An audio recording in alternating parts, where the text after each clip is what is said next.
Irmãs e irmãos, vamos uma vez mais levar nossos pensamentos a Deus, a Jesus e aos nossos amigos espirituais, rogando amparo e proteção para que tenhamos as palavras mais adequadas a tudo aquilo que a espiritualidade superior programou para a nossa noite de hoje. Graças a Deus.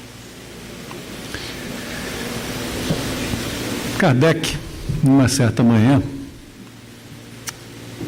ele acordou bastante preocupado com os rumos do movimento espírita. Acordou muito preocupado também com o rumo das finanças, porque toda aquela obra de edição dos livros espíritas, a edição da revista espírita, tudo isso consumia recursos avultados. E, além disso, uma quantidade enorme de pessoas se batiam contra o espiritismo. A imagem dele era comprometida por uma série de mentiras, ataques infundados, e ele se cogitava sobre a real utilidade de todo o trabalho que ele vinha realizando. Ele se cogitava sobre o que verdadeiramente aquilo ajudava as pessoas. E em cima da mesinha, no gabinete dele, no escritório, na casa dele, a correspondência avultava. Ele não tinha mãos a medir com tanta correspondência que lhe chegava. Muitas eram cartas agressivas, até ameaças.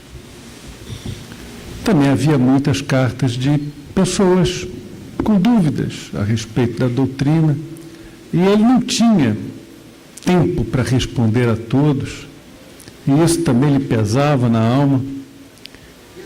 E no meio daquela correspondência, enquanto ele separava, viu um pacote relativamente volumoso. Abriu o pacote e encontrou um livro e uma carta. E aí ele abriu a carta e começou a ler. Apesar do senhor Kardec, eu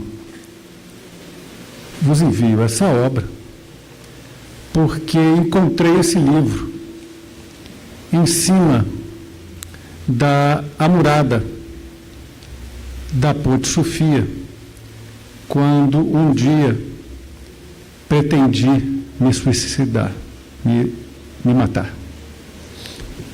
Eu sou um encapador, um encadernador, muito bom, por sinal, tinha um ótimo emprego, mas uma série de agruras na minha vida fizeram com que eu me abandonasse à própria sorte, começasse a beber, e o meu patrão, num determinado dia, porque eu já não correspondesse mais às expectativas, tanto que falhava no meu trabalho, ele me demitiu.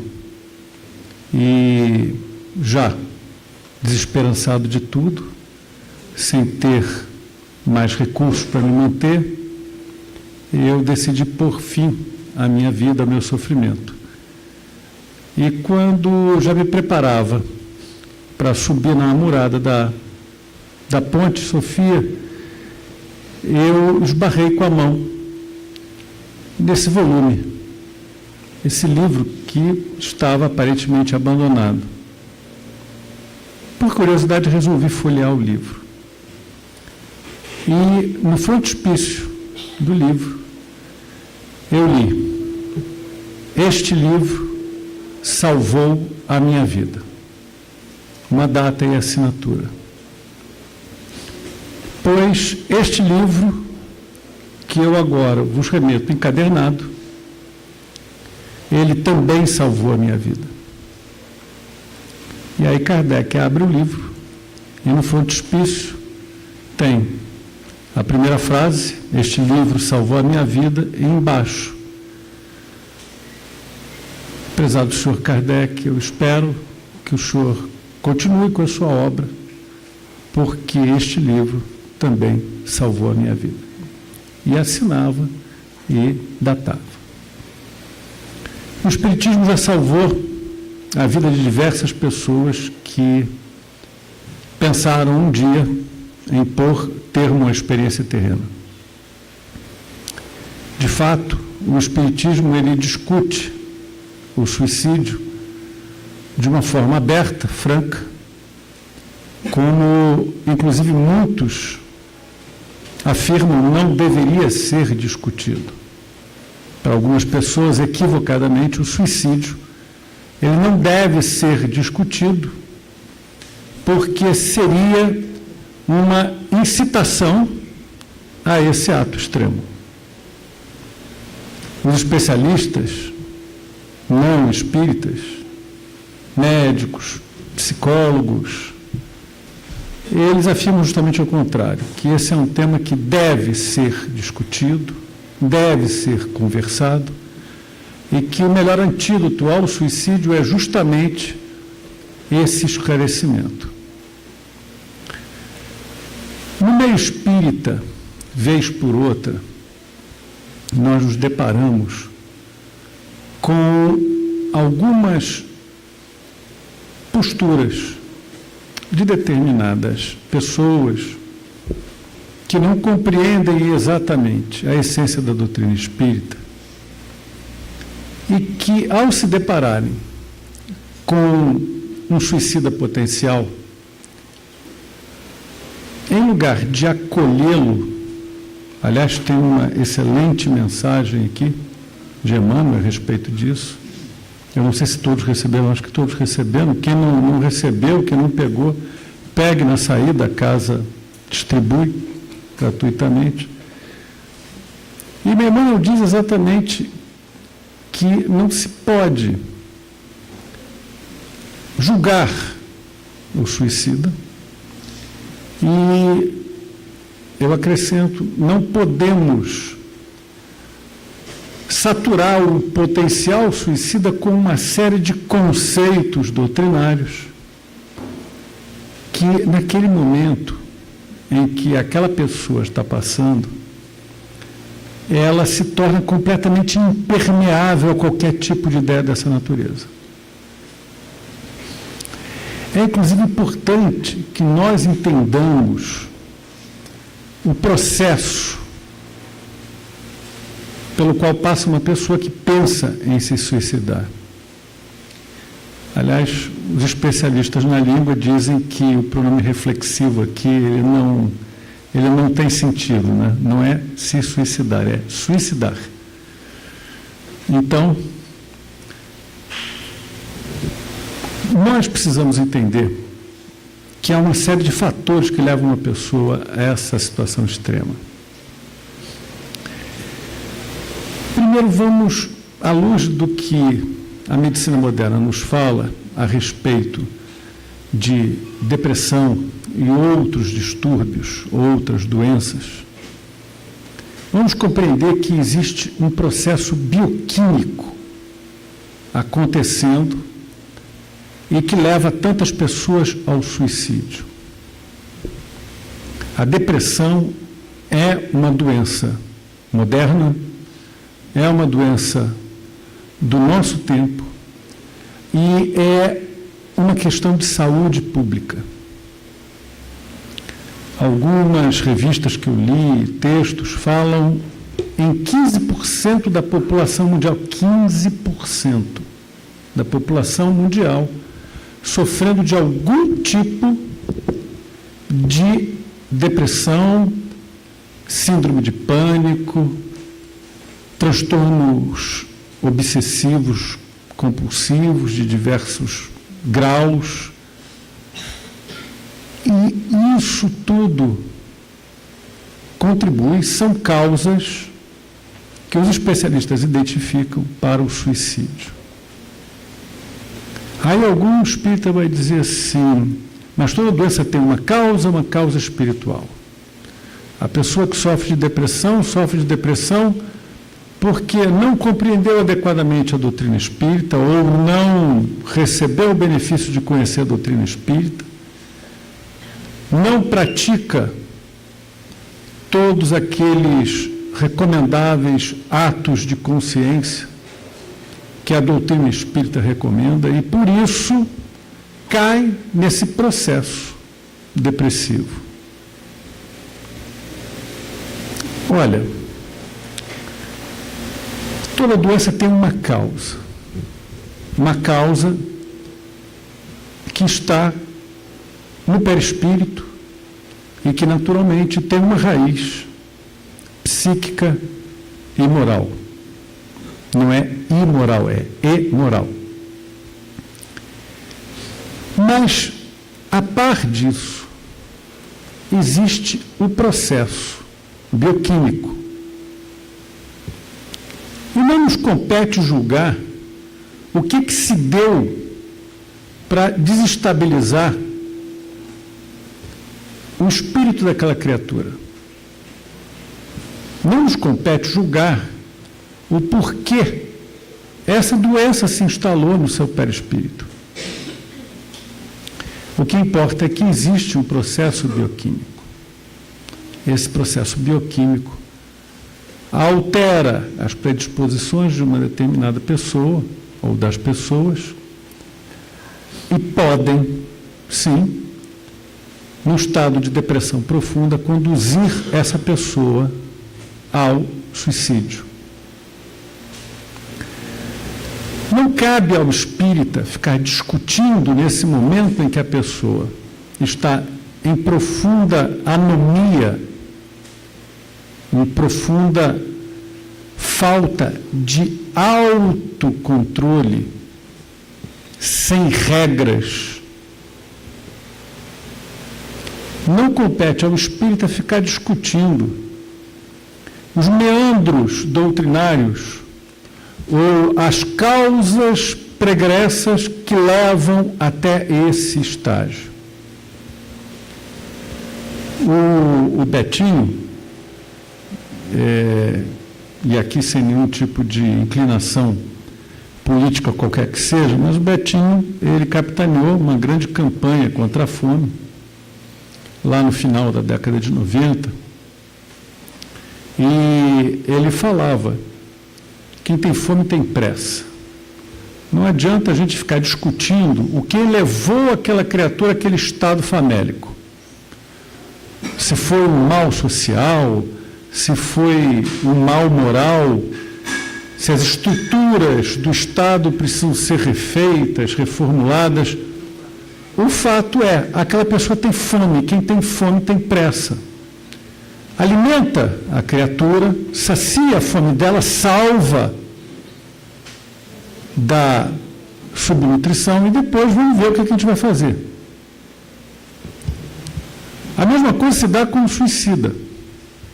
Não adianta recolher ou receber o suicida e ficar deitando falação e instruções, porque aquela criatura, ela não está no momento para absorver esse tipo de ensinamento.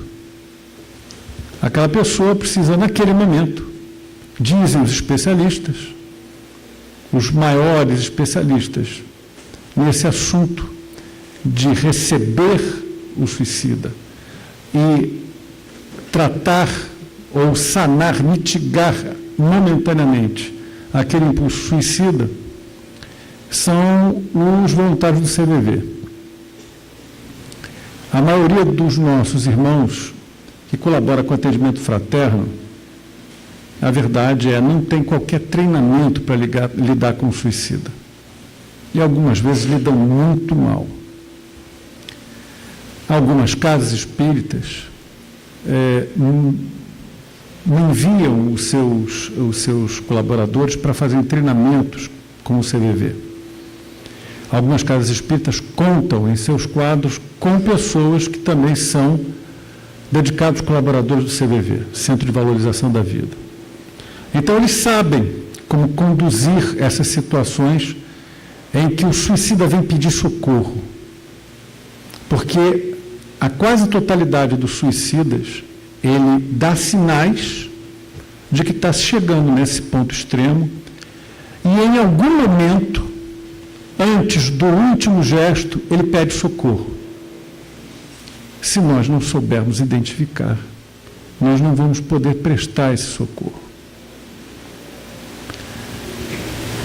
O principal a fazer, nesses casos, é ouvir. A pessoa quer desabafar. Então, ouvir, emprestar o ouvido caridosamente, ouvir pacientemente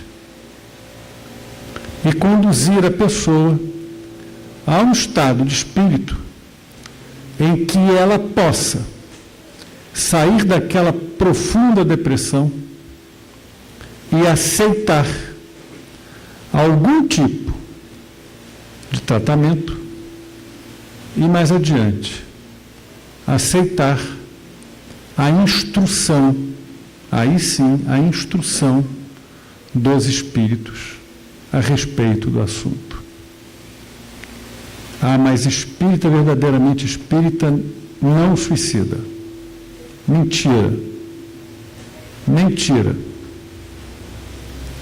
Há muitos casos de espíritas que põem termo à sua experiência reencarnatória. É lamentável, mas ocorre. E também não nos compete julgar. 2 sociólogos, eles já estudaram bastante, ou foram dos primeiros a estudarem bastante sobre o suicídio, ainda antes de psicólogos e médicos. São 2 dos pais formadores da sociologia, Emile Durkheim e Max Weber. Ambos escreveram tratados sobre o suicídio. Durkheim, ele disse, em termos gerais, que o meio, ele influenciava as pessoas, que as pessoas eram um fruto do meio em que estavam inseridas e que o suicida, ele era também um fruto do meio onde ele se encontrava. E que esse meio exercia algum tipo de ação sobre essa pessoa, conduzindo-a ao suicídio. Como vamos explicar isso? Vejam da seguinte maneira.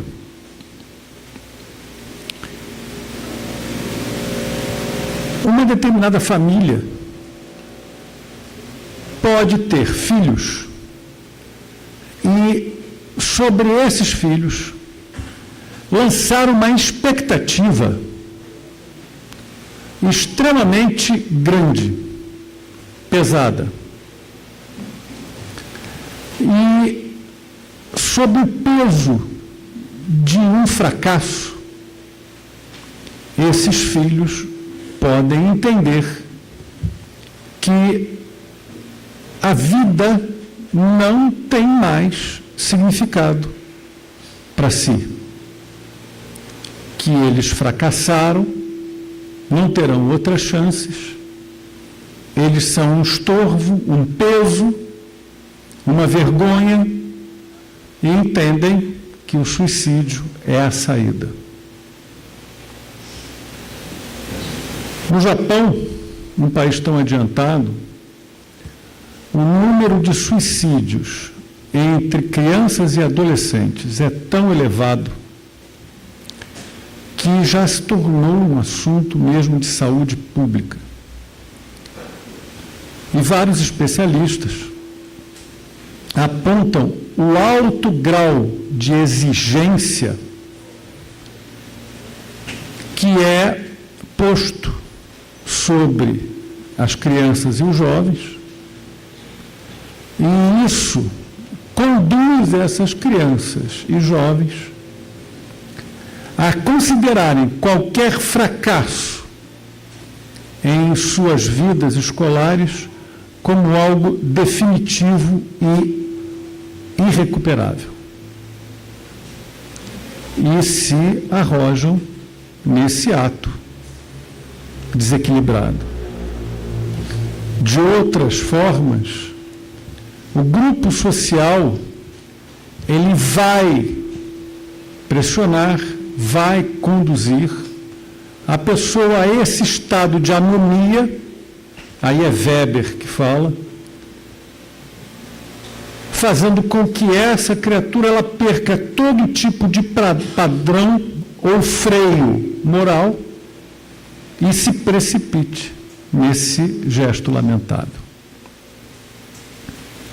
Então é preciso que nós todos tenhamos atenção às pessoas que estão ao nosso derredor.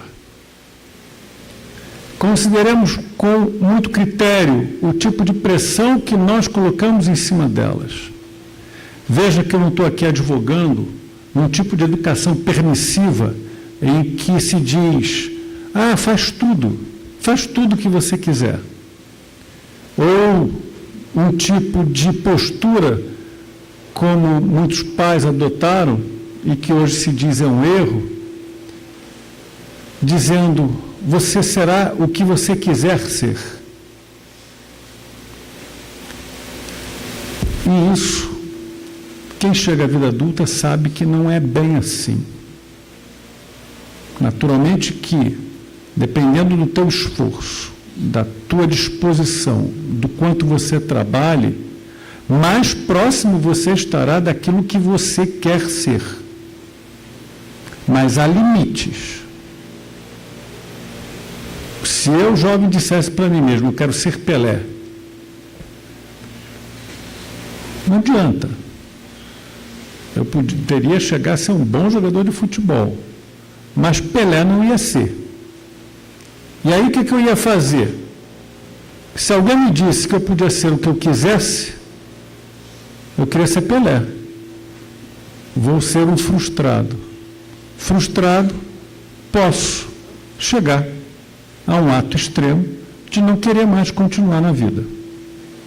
O exemplo de ser Pelé é um exemplo muito pueril, eu sei, mas é uma metáfora suficiente para nós entendermos onde eu quero chegar e onde os especialistas em educação nos apontam os caminhos.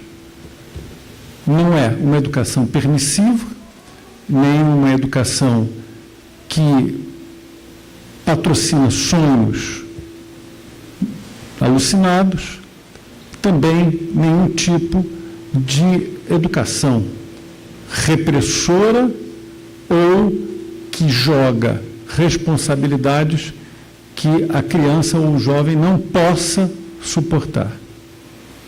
Para tudo na vida há um meio termo, como aquela metáfora do passarinho. Quando você segura um passarinho, se você tiver a mão tão leve, o passarinho vai voar. Se você apertar com muita força, você vai sufocar o passarinho. Você vai matar a ave. Então existe um meio termo entre segurar com muita força ou deixar que as coisas fluam sem nenhum controle. Esse ambiente social, ele vai contribuir para o estado de anomia, aí eu vou falar como Weber falava, para que aquela pessoa, ela perdendo todo tipo de padrão, todo tipo de regra, nomia é regra. Por exemplo, em outra palavra, economia, eco é casa, nomia é regra, regra da casa. A anomia é a ausência de regra. Quando o nosso mundo interior, ele perde todas as regras, ele se desestrutura completamente, todos os planos se dissolvem, todas as expectativas se esvaem, nesse estado de anomia. Então a criatura pode se precipitar no suicídio. Mas o suicida você falou, muitas vezes deriva essa profunda depressão de um estado bioquímico do corpo. Como você mesmo disse, toda doença é um reflexo no corpo daquilo que se passa no perispírito e, naturalmente, no plano psíquico e moral do espírito. Então, como você explica esse mal psíquico e moral? Da forma como nós explicamos todo tipo de desequilíbrio que nos atinge. São escolhas imprudentes que nós fazemos nessa existência ou fizemos em outras existências e que elas se refletem sobre o nosso perispírito. Criaturas que, sem terem desenvolvido o verdadeiro arrependimento, que é proativo, que busca ressarcir a economia divina daqueles débitos que nós contraímos, que procura resolver as pendências deixadas no passado de uma maneira a corrigi-las e restabelecer um estado de justiça, pessoas que só cultivam um remorso profundo pelo que tenham feito em existências anteriores, elas podem precipitar a sua organização física nesse estado de lamentável abandono, de profunda depressão. Uma série de outras circunstâncias desenvolvidas em encarnações anteriores podem produzir esse estado da alma que se reflete na nossa organização física. Pode ser até que essa seja já uma trajetória de vida escolhida pelo espírito ainda antes de reencarnar. Deverei lutar contra tais sentimentos. Deverei me reequilibrar, utilizando todos os recursos ao meu alcance, principalmente aqueles que estejam contidos na ação caridosa, na esperança pela intervenção de Deus e na fé que todos podemos e devemos desenvolver de forma inteligente e raciocinada. Todos nós sabemos que antes de encarnarmos, nós fazemos uma série de escolhas, estabelecemos um contrato psicológico com nós mesmos e com aqueles que nos amam profundamente.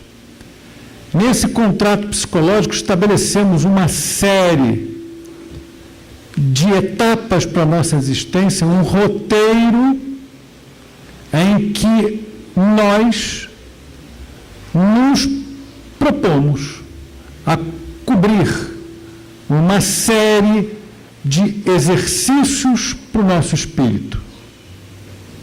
Exercícios de restrição dos apetites físicos, aquisição do conhecimento e prática das virtudes. Todos esses exercícios somados nos levando à libertação espiritual. Pessoas extremamente dedicadas à caridade, dedicadas ao conforto das outras criaturas, com mais dificuldade, desenvolvem esses estados de alma, vamos dizer, mas também desenvolvem. Eu acho que o padre Marcelo Rossi, não tenho muita certeza, eu não acompanho muito proximamente as ações do padre Marcelo Rossi, mas me parece que ele, algum tempo atrás, ele reconheceu publicamente que sofria de depressão. É verdade, né? Veja, é uma pessoa que, dentro do campo de ação religiosa dele, ele tem feito muita coisa em favor da divulgação da doutrina católica, em favor daquelas pessoas a quem ele assiste e da obra dele, e ele manifestou sempre muita fé, manifestou sempre muita dedicação a tudo aquilo que dizia respeito à assim chamada obra de Deus.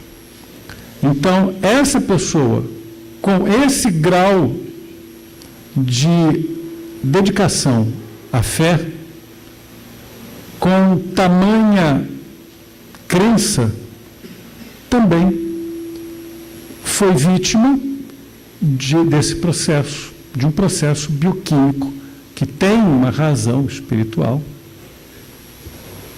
mas manifesta-se na nossa existência corpórica por meio de um desequilíbrio bioquímico. Toma-se o remédio, reequilibra-se. O remédio muda de efeito, troca-se de remédio. Naturalmente que antidepressivos são coisas extremamente, eu ia chamar de perigosas, mas vamos dizer, delicadas de serem administradas. Aqui no Brasil existe o mau hábito da automedicação. E, de alguma maneira, algumas pessoas conseguem antidepressivos. Quem faz disso uma prática, os especialistas recomendam: pare imediatamente, procure um profissional para que ele possa verdadeiramente te ajudar. Dentro da seara espírita, falando agora da ciência espírita, do que o mundo espiritual nos revela dessa mecânica fluídica em que nós entramos no mundo material, nos ligamos a um veículo físico e, pelo evento da morte, nos desligamos desse veículo, retornando ao plano espiritual. Como se processam as coisas? Todos nós, quando encarnamos, como eu disse, firmamos um roteiro para nós. Como alguém que entra na faculdade e pega lá o plano do curso em que ingressou e sabe que tem tantas matérias, tantos créditos a cumprir e que, se passar por tudo, ao cabo de X anos vai sair formado. Nós estabelecemos um roteiro para nós. E estabelecemos, junto com a espiritualidade superior, também o momento em que nós vamos sair da matéria. Só que tem variações. Naturalmente, de acordo com o teu desempenho, com aquilo que seja a tua necessidade ou o benefício que a tua permanência na matéria possa causar, você vai estender o teu prazo nesse momento encarnatório, ou vai abreviar. Eu reencarno, conheço, digamos assim, um mapa genético do corpo que me abriga, escolhi um veículo físico, sei que, por uma série de questões anteriores, eu tenho determinadas fragilidades no sistema respiratório. E aí eu resolvo, durante a encarnação, que eu vou ser um fumante. Eu gosto do hábito de fumar e vou fumar. A despeito de todo tipo de recomendação que existe para não fumar, porque faz mal para a saúde. Bem, eu já tenho uma fragilidade, eu estou fumando, eu desenvolvo câncer de pulmão e morro. Morro antes do prazo. Isso é uma forma de suicídio.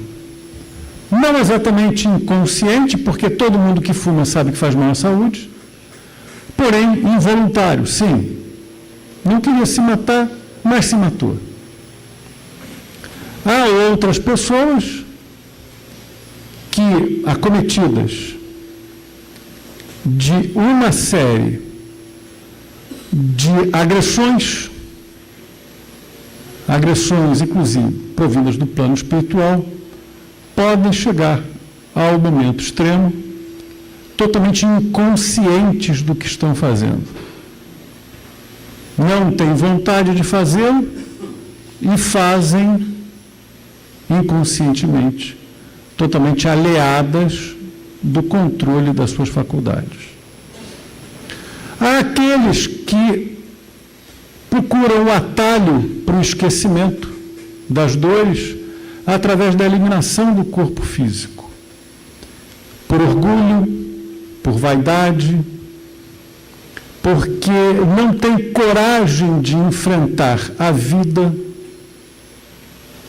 ou porque é alguma coisa que, digamos assim, a sociedade espera deles. Houve um período da história literária, artística, conhecido como romantismo, em que a glória final era morrer tuberculoso. É verdade. Vocês, nos livros de história e na história da literatura, se registra isso. Que muitos daqueles artistas, eles morreram tuberculosos. E, de uma certa maneira, eles procuravam aquilo. É claro que eles eram boêmios, eles viviam na noite, eles se colocavam, digamos assim, em condições insalubres. Mas, de uma certa maneira, essa era uma doença do romantismo, era alguma coisa bela. Deixar essa existência nos braços da morte branca, né? Eu acho que era assim que se chamava a tuberculose naquela época, não estou muito certo, mas essa era uma expressão inclusive romântica. Esses movimentos, essas ideias mal formadas, elas também conduzem a esse estado de escolhas equivocadas. O que acontece com o suicida? Como todos nós encarnamos com um plano a cumprir, nós recebemos uma determinada quantidade de fluido vital. Ou melhor dizendo, nós recebemos um corpo físico que, unido ao perispírito, é capaz de, no melhor momento da nossa existência, no ápice da nossa forma física, produzir uma quantidade, ou adquirir do meio, melhor dizendo, uma quantidade de fluido vital que vai energizar, vamos usar essa palavra, esse verbo, a nossa edificação física e manter os nossos órgãos reunidos durante um período que nós programamos para isso. Se nós nos retirarmos da vida antes desse momento, o que se dá é que essa quantidade de fluido vital, ela vai permanecer. O fluido vital, ele é matéria quintessenciada. Ainda é matéria. Ele não desaparece. É mais ou menos como um carro que a gente encheu o tanque e mais adiante o motor fundiu. O carro não anda, mas o tanque continua cheio de combustível. nosso apetrechamento físico não seja mais oportunidade para que o nosso espírito o habite. Porém, a quantidade de fluido vital da qual ele se carregou, ela continua ali. E isso leva a um processo de desligamento do espírito de seu corpo físico, tão lento quanto seja o descarregar de todo esse fluido vital. Com isso, temos situações terríveis do ponto de vista do suicida no plano espiritual, como o testemunho que esse espírito dará da degradação do seu veículo físico. Falando em português bem claro, o espírito permanece ao lado do seu corpo e sofre todos os males morais e psíquicos da degradação do seu corpo físico sob suas vistas. Imaginem os senhores o que é ver o corpo físico ao qual ainda nos sentimos ligados, ele se dissolvendo sob a ação da natureza. Todo suicida acontecerá isso. A lei divina, ela é sábia.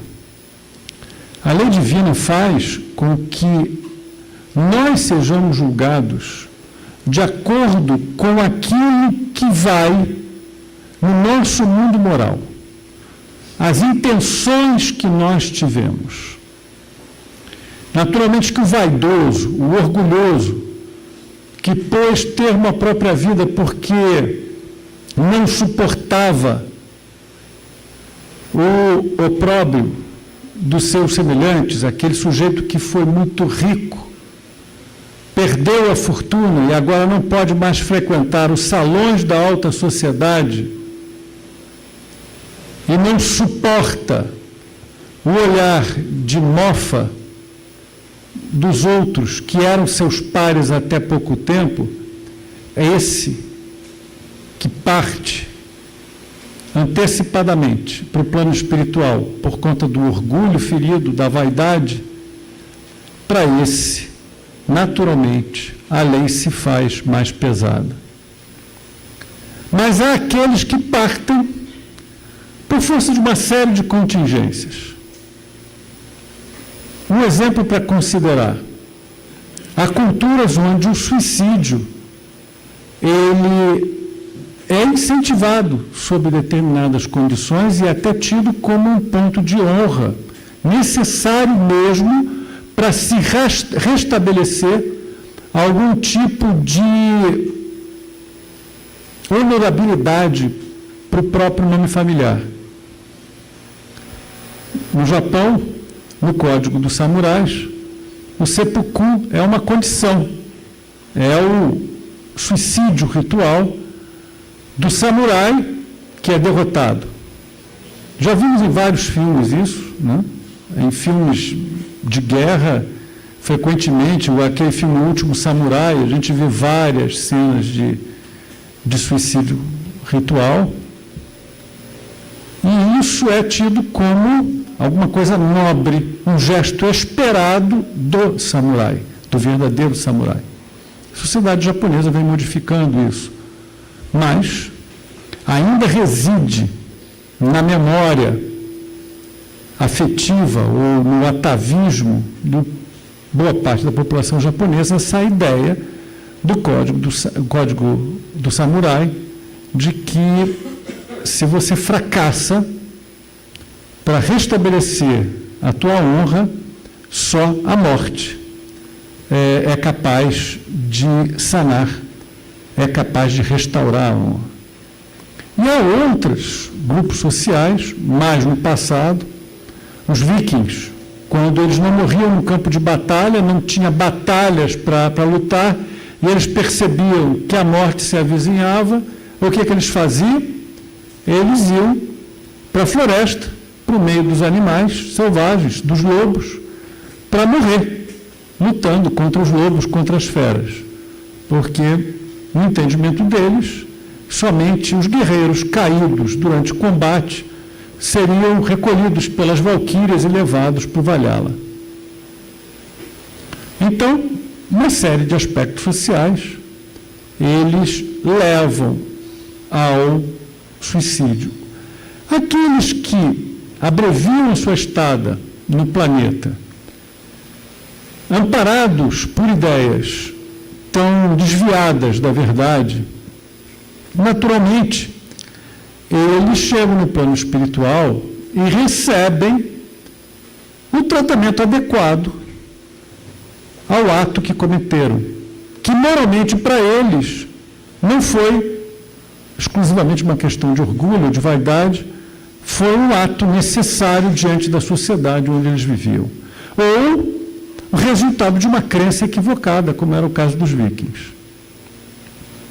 As pessoas que vão ao suicídio porque querem se forrar à aplicação da lei dos homens, aqueles que matam e suicidam, para esses, naturalmente, a lei se apresenta em toda a sua face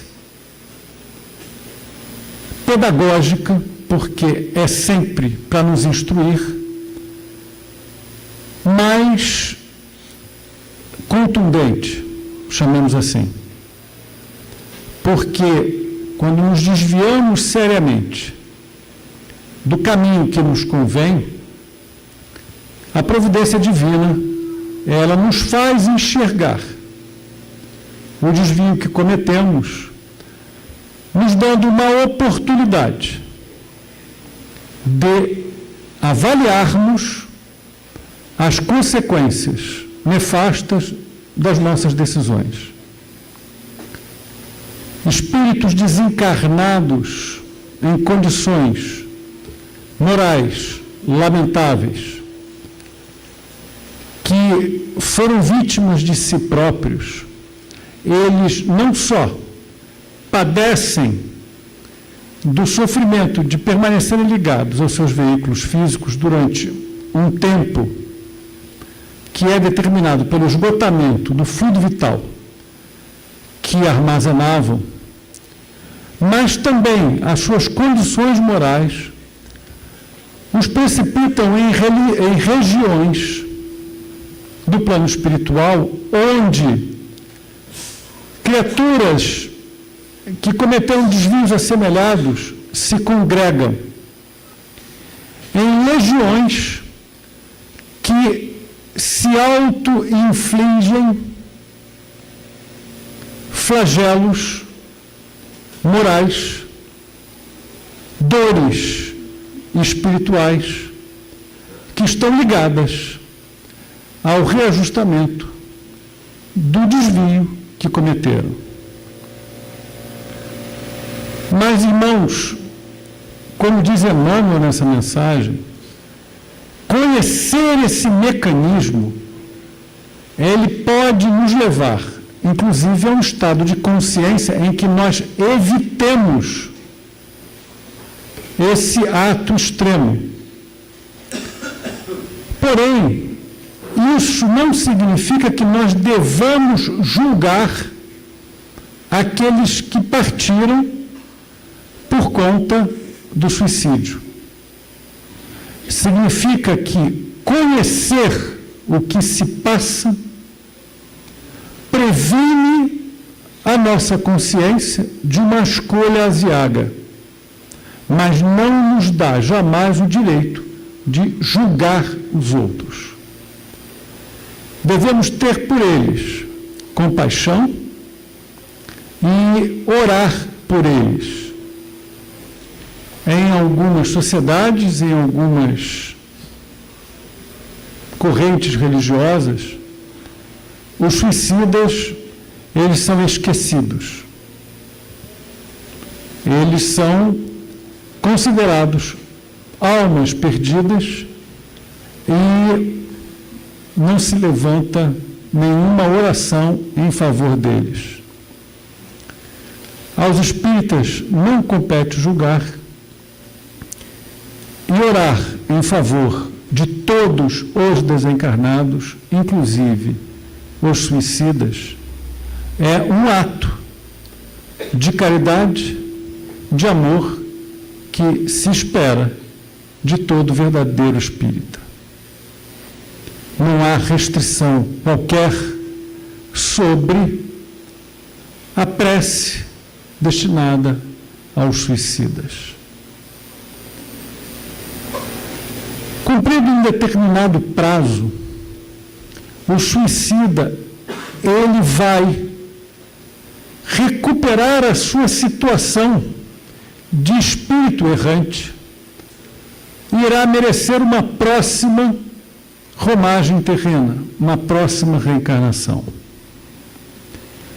Nesse momento, uma série de agressões cometidas contra si próprio vão ser evidentes no seu perispírito.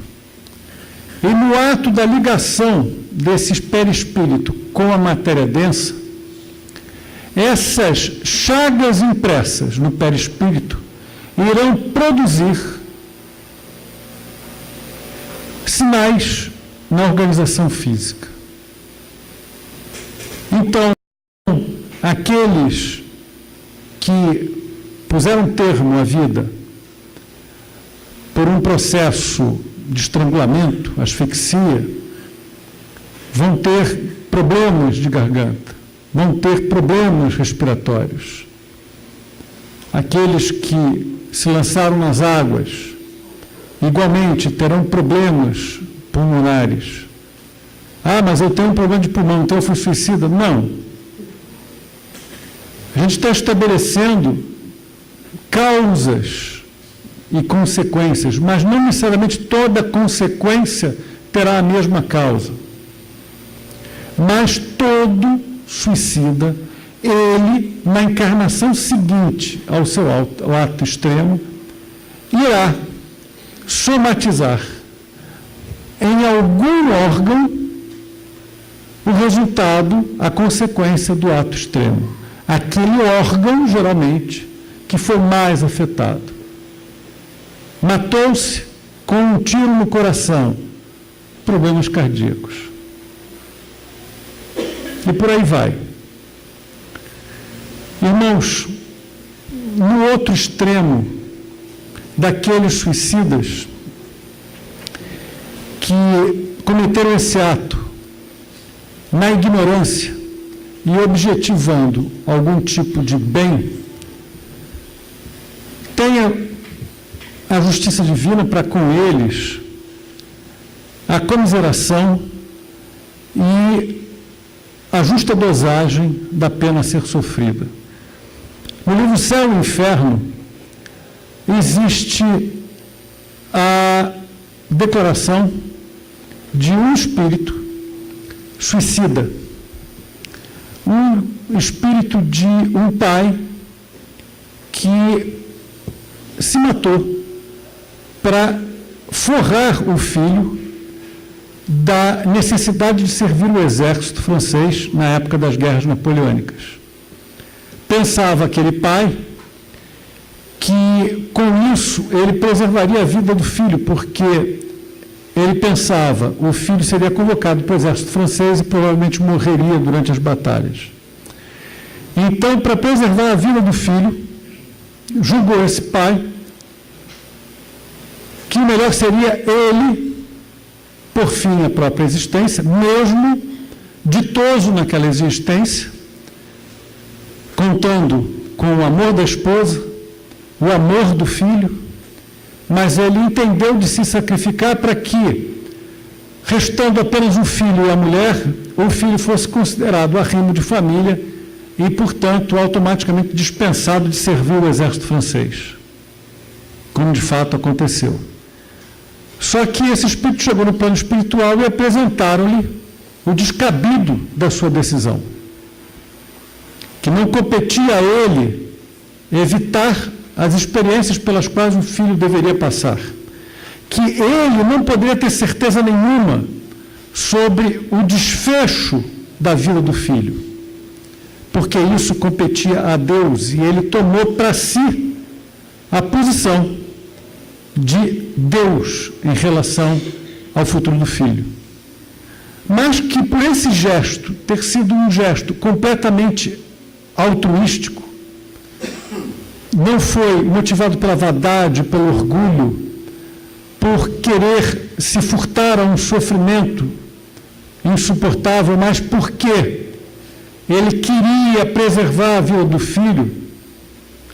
Já nos primeiros momentos do desencarne, a espiritualidade superior, naturalmente com a permissão de Deus, permitiu que ele se afastasse daquela condição lúgubre em que a maioria dos suicidas se situa, e, dissolvido pela ação dos técnicos da espiritualidade, a carga ainda em excesso de fluido vital, esse espírito foi conduzido até uma instância da espiritualidade onde ele recebeu instruções e aguardava a oportunidade de reingresso na matéria, já sabendo que a sua próxima encarnação traria para ele consequências daquele gesto impensado, daquele gesto extremo da encarnação precedente. Meus irmãos, quem se interessar pelo assunto, e eu insisto, falar sobre o suicídio, ler, estudar a respeito do suicídio não tem nada de mórbido, é parte da própria instrução do espírita. Existe um excelente livro, Memórias de um Suicida, pela psicografia de Dona Ivone do Amaral Pereira, que, além de ser um livro que estabelece com clareza absoluta para todos nós o que se passa com o suicida, desde o momento em que ele põe termo à própria existência física, até o momento em que ele se prepara para uma nova reencarnação, é um texto literário dos mais elevados, que, por assim dizer, dá gosto de ler, apesar da matéria tão densa, vamos chamar assim.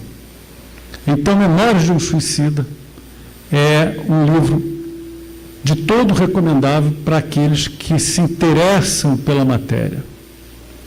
Obviamente que no Livro dos Espíritos existe bastante matéria a respeito. No Céu e Inferno, na parte segunda, existe um capítulo inteiramente dedicado a comunicações espirituais de espíritos de suicidas. E ainda há outros livros que, embora não abordem especificamente o tema suicídio, como Loucura e Obsessão, falam-nos a respeito desse ato extremo, sob a luz, inclusive, de processos obsessivos profundos que conduzem a atos inconscientes que levam à morte. Eu não tenho mais tempo, na verdade já avancei 5 minutos além daquele tempo que me foi concedido para dividir essa noite com os irmãos. Eu espero que não tenha tornado muito pesaroso para os senhores conversar a respeito desse tema, mas, sinceramente, eu perceberia como missão cumprida se os irmãos se interessassem em estudar à luz da doutrina espírita o que se passa no mundo interior e, depois do desencarne, o que se passa com esses espíritos desencarnados pela via do suicídio.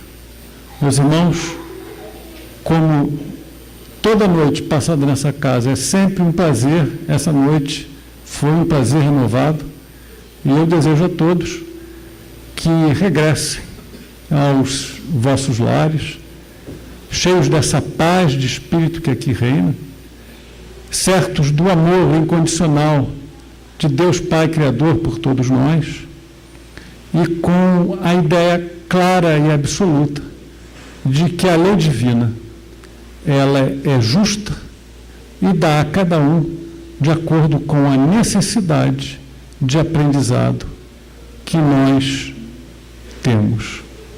Graças a Deus, graças aos nossos amigos espirituais por essa noite de hoje.